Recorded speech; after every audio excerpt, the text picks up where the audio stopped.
Hello everyone, I'm Colin Kinnett. Today I'm back with another episode of Bad Ideas in Woodworking, so stick around and see what I have for you today. I want to start off by giving you a little bit of background. Some time ago with a different saw, I wanted to put some extensions, some longer extensions on the side of my sliding miter.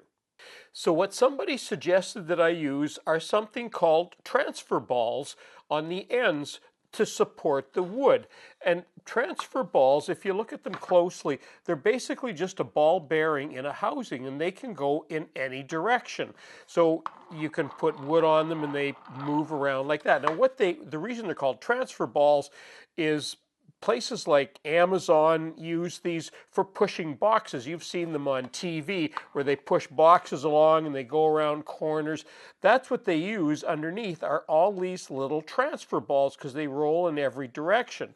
Now I thought this was a great idea, so I went out and bought 8 or 10 of them. But the problem with them is when you set them up, if the wood is not, if it doesn't perfectly go over 2 or 3 of them, sometimes if you're cutting a narrow piece, it will be on one, but it'll slide down on the other. And it was very hard to align on the back fence of the saw when this kept slipping down on the side. So these transfer balls are great for shipping outfits, but if you need something to support wood, whether it's coming off your table saw or on the side of your sliding miter saw, these things can be just a pain. And here's what the best thing to use is.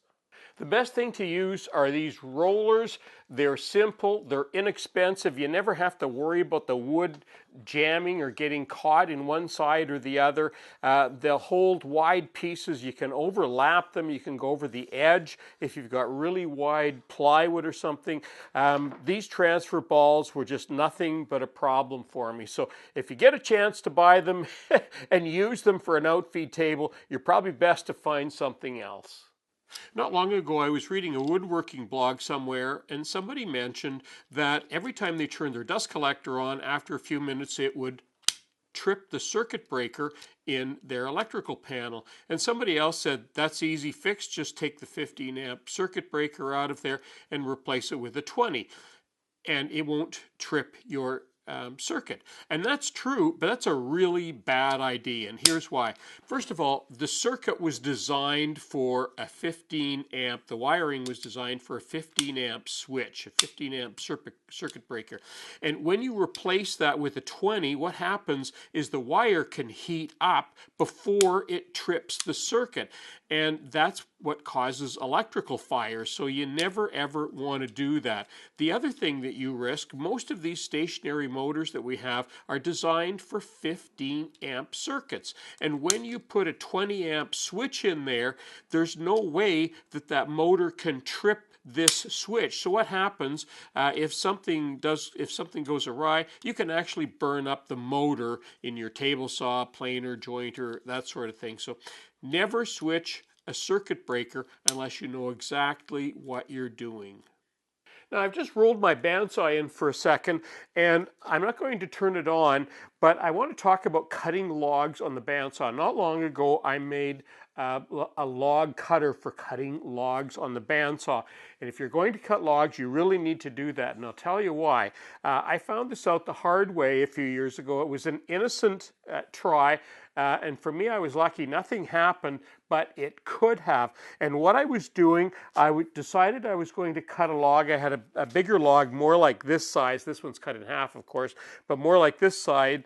And I was going to cut some strips of it off, and just because I only had one log, and I was holding it up like this and starting to push it through the bandsaw, and it was a smaller bandsaw than this one, but I can tell you, you cannot hold this. When that blade grabs, and because it's rounded in here and there's pressure going down, it tends to want to spin that log, and it did with me.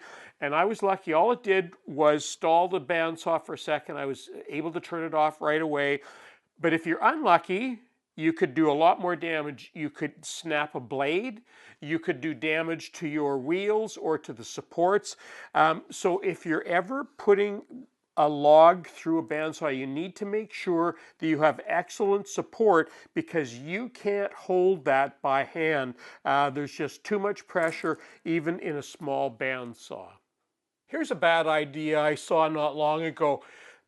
If you have a board that's a little bit warped and you need to straighten it out, you can attach this big piece of angle iron, in this case it's about 7 feet long, and run that through your table saw. Now, how anybody thought this was a good idea, I have no idea. Does anybody think that this is stable out here? Do you think you're going to get a nice cut by adding that to the end of your table saw? There's a lot better ways of cutting a board if it's warped. Let me show you what to do. Here's a much safer and far more accurate way of cutting a board. If this board had a curve in it or a dip in it, and a few videos ago I showed you how to make this miter saw, or sorry, the circular saw jig typically for cutting plywood, but there's no reason that you couldn't use it to cut wood that had a bow in it. And all you need to do is attach that wood somehow. You can do whatever you want with it. You can clamp it. You could even use some screws to attach it temporarily. Make sure that it's out of the way of the blade, of course. And now you can run your circular saw down there and get a nice, straight, perfect cut, because now you're using the factory edge of a piece of plywood as the guide in here, and you can get perfect cuts on plywood or on natural wood, and it's safe and accurate. Well, that concludes my video for today. And you know, I do these things to give you ideas on ways of working more safely in your own workshop, because we all want to avoid injuries, because injuries mean we're not going to be able to spend as much time in the workshop until they heal up. So I'm Colin Cadet for WoodWorkWeb. Thanks for watching.